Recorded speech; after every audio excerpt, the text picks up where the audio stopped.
This fucking camera wasn't on, let me fucking tell you. Blow them to smithereens. Welcome to 10 Minutes Today. I'm Jake, that's Matte, and this is your favorite thrice weekly show right here on YouTube. We come to you every single Monday, Wednesday, and Friday with a brand new topic of discussion. Don't forget to like, comment, subscribe, share us with your friends, and follow us on Twitter. Pop. Today's topic It's pretty tense. is actually mine, so I have to pull it up. It's very tense. It is tense. There were a solid few days where there were news reports that are like, are we going to die tomorrow? Yes. But with the world we live in, of course, no one gives a shit about that a day later, even and though of course it's we're not still over. alive. Yeah. But the situation is far from over. So, Yeah. North Korea, a brief history of the last few weeks, and this started really in June. So at the beginning of the summer, they launched 2 ICBMs, intercontinental ballistic missiles, which that's essentially how they work, yes, which we described in an earlier episode, but essentially it's a missile that leaves Earth's atmosphere and falls straight from the sky. You can't see it coming, and they are very difficult to shoot down, although the U.S. military is the only country that has successfully done it, and they did it earlier this year. Good to know. Note. Yeah, and research that shit. It's actually cool how they do it. And there's a new technology, too, that's going to use clouds of drones, and you just fly a cloud of drones at the That's way more effective than how they currently do it. Well, they launched Yeah, currently they 4 just have like one sniper that just that is not how they do scans it. the skies. No, it's not. Because when you launch an ICBM, you launch like 4 or 5, and usually 1 or 2 are nuclear, and the rest are just like bombs. That way, they have no idea what one to shoot down, so they have to hit all of them. Yeah. But what the U.S. developed a technology that can basically detect radiation, and it goes at the highest radiation missile. And they actually, in their test run, they shot down 3 of the 5 missiles they had fired. I think it was 3 or 5. Shot down or kamikazed? Well, they make them blow. Avec yeah, they drones. blow them up on their own, and then they did successfully hit both, or the one. I think one was like producing nuclear amounts of radiation. It wasn't actually a nuke, but so anyways, a report was published shortly after stating that the DPRK can now miniaturize warheads, which means That's they can North fit Korea, them. by the way. Yeah, the Democratic People's Republic of North Korea, which, as we were discussing before, you can visit for only 2,300 euros if you're in Beijing right now. It's not that cheap. No, it's expensive as shit. Okay, And they I was only gonna say, I thought you were only saying it was cash. You cheap. have to pay in cash. I didn't even go of through course. this with you. It's hilarious. You got to pay in cash. It has to be euro. Like, anyways, Cool. just Google North Korea. The very first website that Just comes Google up it. is North Korea tourism. No cameras. So this happened several years ahead of expectation. The old assumptions, literally before this came out, that's like, oh, they've already done it, was 2 to 3 years. Well, yeah, because their last couple tests just... Well, the ICBMs themselves, we've only seen them launch 2, and both worked.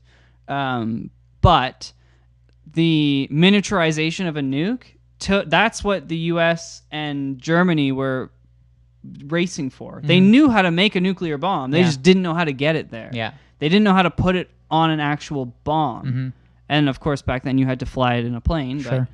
But, currently, though, there's no verification or any open tests that have occurred. So we don't know for sure that they can miniaturize a warhead, but very reputable sources within the U.S. government and allied countries all agree, like, yeah, we're pretty sure they can do it now. Well, and they had a missile test on the 14th that was basically proving that they can get it. That's the they ICBM. can get it there, yeah. That's the intercontinental ICBM, but missile. we don't know about miniaturizing no. the nuclear warhead. But they can definitely get it to U.S.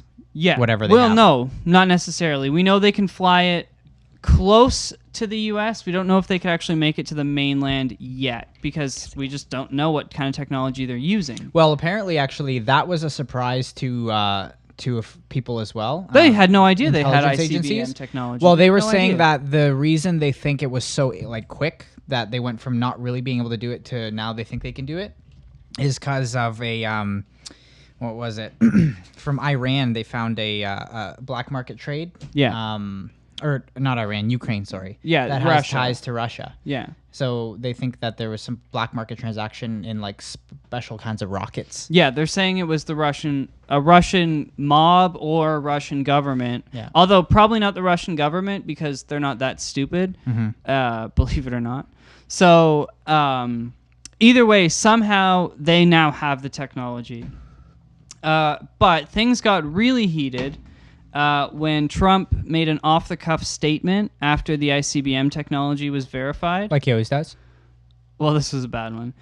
Saying that you will be met with fire and fury like the world has never seen. Have you seen I've seen it. Of course I have. Fire and Fury? And Melania is sitting beside him like, fuck, like, why am I in this country? I need to be going home. include that.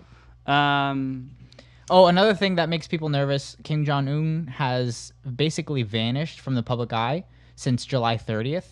And so people are like, oh, shit. That means they're going to shoot some nukes. It could be. Nobody's seen him since like But 3 that's not 3 weeks now. unusual. That's not unusual. Like, that's not. He's It's a just the god. timing. But, yeah, it's totally possible that they seriously think the U.S. is going to nuke them.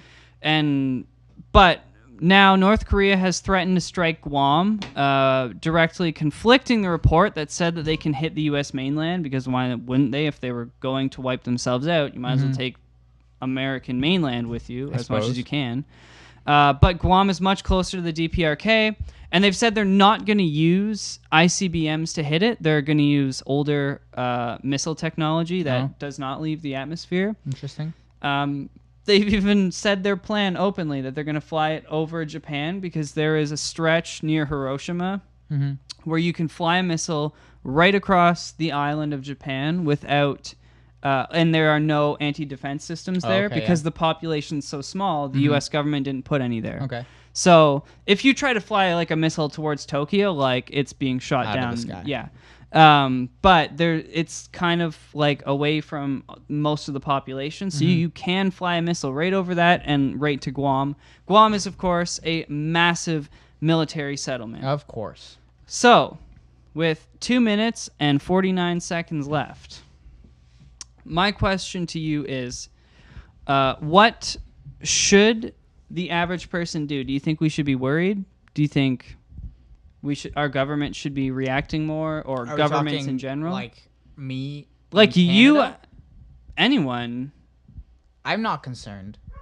For a couple reasons. One, I understand North Korea is crazy, for the most part, but I don't. Most part. As we've discussed before, I don't see what their end game is. You know what I mean? Like, it doesn't make any sense, and we've discussed this numerous times. Like, what are you trying to accomplish with these threats, or with an attack on the U.S.? Like, you're just gonna get annihilated because you're way too small and with no allies. And on top of that, China was probably one of their biggest suppliers of like trade and all that stuff, and they've now they've implemented the sanctions. those sanctions, the UN sanctions. So now they have absolutely nobody. So because they don't really have an end game that I can see, and you know, there might be, but based on what I see right now, I don't think anything's going to happen from their side of like nuking the US. And if they nuke the US, they won't have the means to nuke a bunch of countries. So like if they nuke the US, we're not going to get nuked as well. So no, but hopefully it's not so with close. 6 small nuclear bombs, Yeah. the entire population would die. Of Radiation poisoning. It would block out. Canada? It would block out the sun. The entire Earth. It would block out the sun. Everyone would die of radiation poisoning and starvation within a year. well, 6 average nukes, small to average size nukes. well then they would be fucking idiots to do anything. This You is can't the thing. rule over nothing. This is what I'm saying, Mate, is they have nothing left to lose. He knows he's gonna die. Like North Korea is not gonna last beyond him, and they know it. So why not pull a Japan? Why not? I don't know, guys. You better fucking start worrying. Like, I genuinely think that we're going, like, I'm going to be sitting at work one day and I'm going to get a CNN notification on my phone that, like, North Korea is gone and so is Guam. we'll be like, all right, like that was a fair trade. They're just gone. Fucking idiots. But like that's what's gonna happen. And no country will do fucking anything if they even try to aim a missile towards Guam. Done. That's it. Dunzo. And if you think the U.S. really gives a shit about South Korea, man, no, they don't care. If you even try to touch them, they'll wipe you off the face of the planet. That's all the time we have for today. Yep. Don't forget to thumbs up or thumbs down. Leave a comment. Share it with your friends. Don't forget to be afraid. Come back every single Monday, Wednesday, and Friday. Would you like to finish that thought? And be a part of the fear tactics that the government uses to take over Fear-mongering. the world.